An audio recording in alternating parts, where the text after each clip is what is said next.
in terms of the relationship we have with our former best friend to the south, there is a lot of turmoil there internally, which I think the government and the Prime Minister have kind of decided, look, we can take advantage of that to a certain extent if we take care of our domestic economy and do the things we can do ourselves to make ourselves stronger.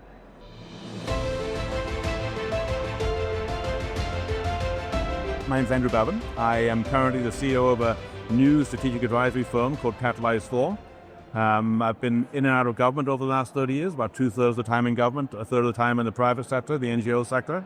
My last position within the government itself was Chief of Staff to the Minister of Finance and Deputy Prime Minister and a Senior Advisor to the Prime Minister. And I also was the campaign co-director for Mark Carney's National Liberal campaign, where he was elected Prime Minister on April 28th. At a time where the threat of climate remains dire, one looks for signs of hope and optimism in a sea of dread and pessimism. And, the opportunities that the bioeconomy represents are one of the places, one of the many places, that there is opportunity to actually make progress on what we need to do on climate, what we need to do on emission reductions, and what we need to do to build a stronger green economy. So I think that the beginning of this conference, we're now just mid-morning on the first day, but the first panel really hit all of those points in different ways, from different perspectives, from Canadian perspectives, from the Brazilian perspective, of course, from the ambassador, from the US. So I thought it was very interesting to hear who was doing what where, and the commonality that exists in terms of the opportunity around the bioeconomy. So I've been coming to this conference for approximately 6 years, if my memory serves me right. And for every year I hear the same frustration that the federal government isn't on board enough. There is no national bioeconomy strategy like in the US, like in Brazil. You saw earlier, I think, the slide with sort of 25 countries in the world have a bioeconomy strategy. How can Canada, with the largest or one of the largest biomass availability in the world, how come? Well, do you have any sense of why that is? I guess a very, very good question. I don't think there's a clear and obvious answer to it. Yeah. A bit of a conundrum. It is a conundrum.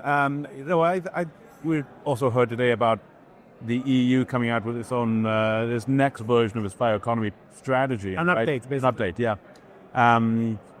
It seems to me that would be a very good idea for Canada to actually follow along. They would be following other jurisdictions that have figured out for themselves how to put together an integrated command that actually can drive forward the bioeconomy in a way that makes sense, both for climate and for economic reasons. And of course, the other backdrop, and we'll end on this, is the fact that Canada finds itself a little bit in a vulnerable position, in particular in its relationship with its biggest trading partner, its ally, its neighbor, really, and its friend, some would say. Yet, paradoxically, the U.S. has had a bioeconomy strategy for many years. Right.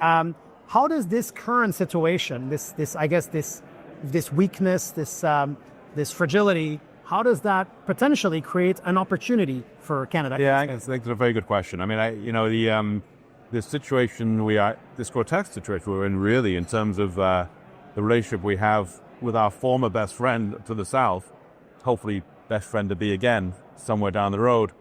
I think it does offer some opportunity. There is a lot of turmoil there internally, a lot of self-induced turmoil, which I think the government and the Prime Minister have kind of decided, look, we can take advantage of that to a certain extent if we take care of our domestic economy and do the things we can do ourselves to make ourselves stronger.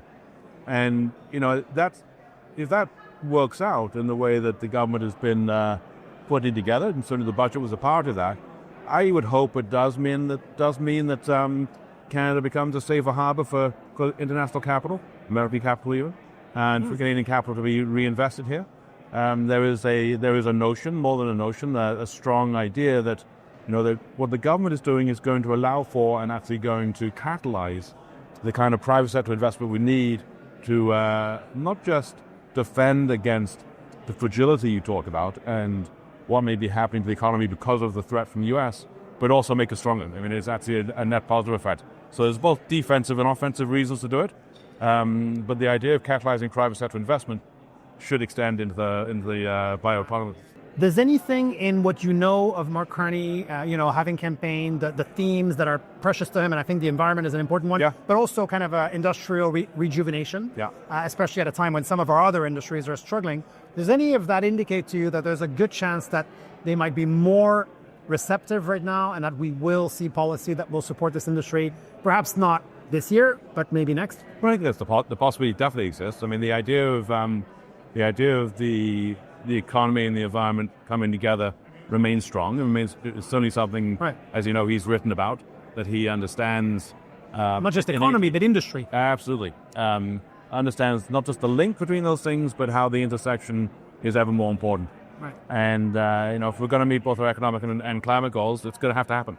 And, this sector should be a big part of that.